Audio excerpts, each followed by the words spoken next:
بسم اللہ الرحمن الرحیم۔ السلام علیکم ورحمۃ اللہ وبرکاتہ۔ سامعین، آج کا سوال ہے، مجھ سے سوال کیا گیا کہ اگر کسی شخص کو بواسیر کا وہ مریض ہے اور قریب ہر وقت پانی بہتا رہتا ہے تو کیا یہ کافی ہوگا کہ پاخانے کے مقام پر کپڑا باندھ لیا جائے یا ہر وقت تازہ وضو کر نماز پڑھے؟ کتنے وقت تک یہ پانی جاری رہنے پر وہ معذور کے حکم میں گنا جائے گا؟ تو جناب، اس کا جواب یہ ہے کہ ہر وقت جب رطوبت خارج ہوتی رہتی ہو تو پھر وہ معذور ہے۔ ایک وقت میں جو وضو کیا اسی وقت میں اس وضو سے جتنی نمازیں چاہے پڑھے اور اس رطوبت کے خارج ہونے سے پھر وضو نہیں ٹوٹے گا، کیونکہ یہ معذور میں گنا جائے گا۔ پھر دوسرا سوال تھا کہ سوال ارشاد فرماتے ہیں،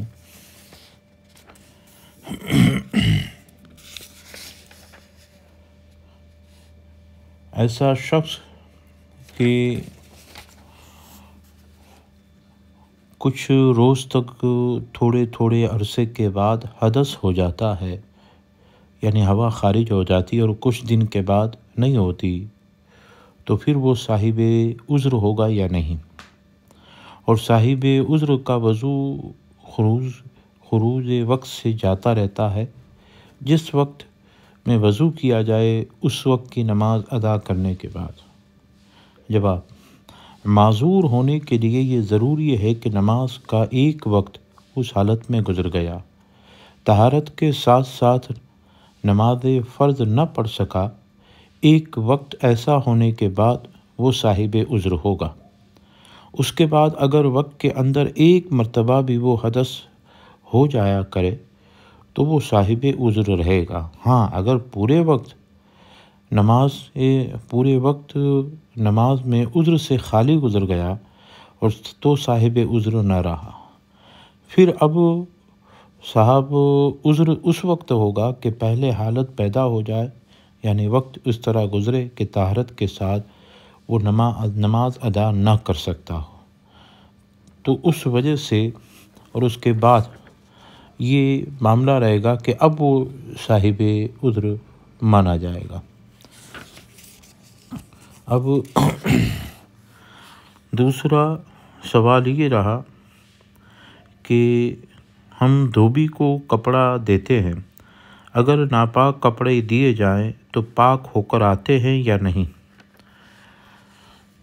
تو اس کا جواب یہی ہے کہ بہتر تو یہی ہے کہ پاک کر کے دھوبی کو کپڑے دیے جائیں، اور اگر ناپاک کپڑا دیا تو دھل کر پاک ہو جائے گا، مگر یہ نجاست مریہ قابل زوال تھی اور زائل نہ ہوئی کہ یوں ہی اگر خود بھی دھوتا تو ناپاک نہ ہوتا۔ تو اگر ظاہری ناپاکی اس سے دور ہو جائے تو پھر اس کے دھونے سے وہ پاک ہو جائے گا اور اسے پاک تصور کیا جائے گا۔ تو آپ کسی دھوبی کو کپڑا دیں اور دھوبی کے پاس زیادہ کپڑے ہوتے ہیں، تو جیسے وہ دھوئے گا تو اس کے دھونے سے پاک تو ہو جائے گا، لیکن یہ ہے کہ اگر وہ ناپاکی کے اثرات باقی ہیں تو پھر آپ بھی دھوئیں تب بھی وہ پاک نہیں ہوگا۔ پھر آخری سوال یہ ہے کہ ایک شخص کو یہ مرض ہے کہ اس مرض کی وجہ سے ہر وقت پیشاب کا قطرہ آتا ہے، تو وہ کس طرح نماز پڑھے گا؟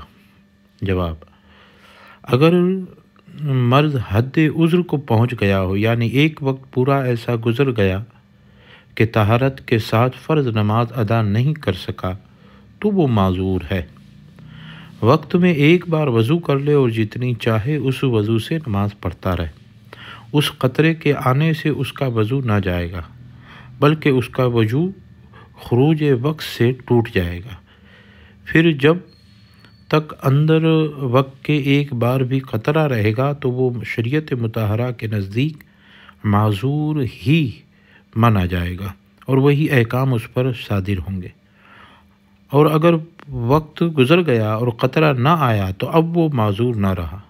پھر اگر پاک کپڑوں سے نماز ادا کر سکتا ہے تو پاک سے وہ ادا کرے، اور بغیر قدر مانے کے ادا نہیں کر سکتا تو پھر اس حالت میں پڑھے جہاں تک تفصیلی نجازت ممکن ہو عمل میں آئے۔ کتاب فتاوی امجدیہ جلد نمبر اول صفحہ نمبر 30۔